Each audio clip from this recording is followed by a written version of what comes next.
over 400% increase. It simply means that the test got at least 400% increase from what they got before subsidy removal came. It now simply means that when the money comes to the state has to do appropriation law and say, if we used to 48, we shall use this one for this, use one for this. I do not see anyone called subsidy removal bonus there. The local government, the federal, the National Assembly will appropriate for the federal government. The state government's parliament, the state parliaments will pass a law. That was why the Supreme Court ruled that any law, any spending law not passed by the appropriate House of Assembly is null and void. It shows you the power that the lawmaker. And what did the Constitution see? The Constitution thought that the lawmakers are coming from local government by local government by local government to form the parliament of the state. They now assume that those lawmakers are representing me and you, Tom and Dick and Harry. They assume that they are representing us. And therefore, they will approve for the governor how the governor should spend this money. It is not only so 13% to is there inside, VAT is there inside, oil subsidy balance refund is inside. Even when the state government spends money to repair federal roads and the federal government refunds that money many years later, they will add all of them and appropriate on it and say the budget for this year is 1.48 trillion naira. Go and spend. There's no one painted in the color of subsidy. That is the letter I know, my brother. Okay. We have a break right now. Of course, what you have said has spurred many other questions because naturally, if we receive more, then there has to be something to show for it. I'm also glad that Serap directed their questions to the state governors and the FCT minister. I'm particularly excited that is how they directed the questions. So after the break, sir, we'll continue. Please stay with us. Thank you.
Welcome back. It's still Hard Facts, 92.3 Nigeria Info. Sam Oracle Chinedu here. We're talking about the subsidy money. Serap has called on the 36 state governors and the Minister of the FCT to urgently disclose the spending details of the estimated 14 trillion naira fuel subsidy savings collected from FAC allocations. I have Mr. Ignatius Chukwu, who is the regional editor of the Business Day newspaper, with me on the phone. You're welcome once again, sir. Thank you very much. I'm still here. Okay. So let's liken Nigeria to a family. The father has the income that comes in. With that money, he's able to take care of the basics, the house rents, the school fees, and all of that. And he consistently tells the family that we are managing. So thanks to the idea that we know we are managing, sometimes we don't eat 3 square meals. Maybe we eat 2 out of the 3. Because we understand what daddy makes and he does his best. Now, we now confirm that daddy is now receiving 4 times more than what he used to receive. Right? Confirmed. And our diet has not changed. We're still eating 2 times. The menu has not improved. There's no extra meal. Our uniforms have not been replaced. There is nothing about our situation that reflects the increase in the money. Now, while you said that there is no quote-unquote subsidy money, we will just do mathematics and take what he used to receive before and subtract it from what they say came in. That extra, we will now call that the subsidy money in this context, even though it is not tagged subsidy money. So, in this context, sir, is it now safe to now ask the governors about that money we are not calling subsidy money, but that is what it is? Can we ask the question like that? Yeah, we are entitled to many questions. But Nigeria is not, in talking about financial management and the bookkeeping. Nigeria, you're Nigeria. Every inch of the soil is called Nigeria. No part of Nigeria has respect for the accountability requirement aspect of the budgeting systems. They don't. That one I can tell you for free. That's because for you to get proper information, the budget is supposed to contain the law permitting the governor to spend, as well as a transparency clause that should make the owners of the money. I hope you are aware that the money does not belong to any governor. True. I hope we are aware that the money does not belong to the House Assembly. They are our representatives. We told these ones to go and spend on our behalf. We not told these other ones. Help us to look how he's spending our money and help us convey our approval. When you have looked very well, scrutinize his spending plan. Help us, because all the 5 million, 7 million rivers people cannot gather, come and look at the figure. True. All the so for other states cannot. So now select some 32 wise men. Help us and look what the governor, we permitted him, we approved him, we elected him to spend on our behalf. What they call spending the taxpayers' money. Okay, now we also said to avoid any wahala, let 32 wise men help us and be watching and approve before he will spend.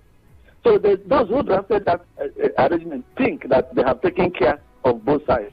So we now, while I'm in the market, while I'm in the bush, while I'm doing fishing, that we are paying somebody to be watching for us. So if something goes wrong and this mechanism is not working again, in which case we do not know whether the people we say should watch are watching. So this is where the problem is. For budgeting processes, there's supposed to be a debate on the budget. They are supposed to organize by law a hearing where all the citizens who care to come out, they come and listen to committee by committee and hear the spending plan that our lawmakers are going to approve for our governor. It's then assumed that the citizens have copies. When it is approved and signed, they have copies. It's made available in libraries, in open places, on the internet, so that you look at it. Now, before a governor spends also, the law says that it's a due process. Procurement law says an office is supposed to go and check. If you say you want to buy 10 cars and you talk about the make An office is supposed to go and ask all the car dealers in the world to give us your price range. So we now know that, okay, this brand of car you want to buy, one is 13 million maximum, but you can get it at 11.5, 12, but maximum 13 million. So they use it. So they have it that when you now submit your request, say you want to buy 10 cars, you cannot submit. You should tell us why you are buying your own car 25 million when the market survey by that department below or public procurement. So the law has set up how the money is to come in, how to approve it, how to appropriate it, how to spend it, the bureau to see the pricing mechanism. So you see, this is working companies. But when it comes to government, well, you don't know why those things don't work. And there's no mechanism. The people who are supposed by the constitution, who are supposed to hold the governor accountable to say, have we fulfilled this fund, have we fulfilled this clause? The people are the lawmakers. My brother, if your gate man, since you're using a man, if your gate man now cooperates with the suspected thief, the thief who is coming, your gate man and the thief now have arrangements, will you say that your security system is working?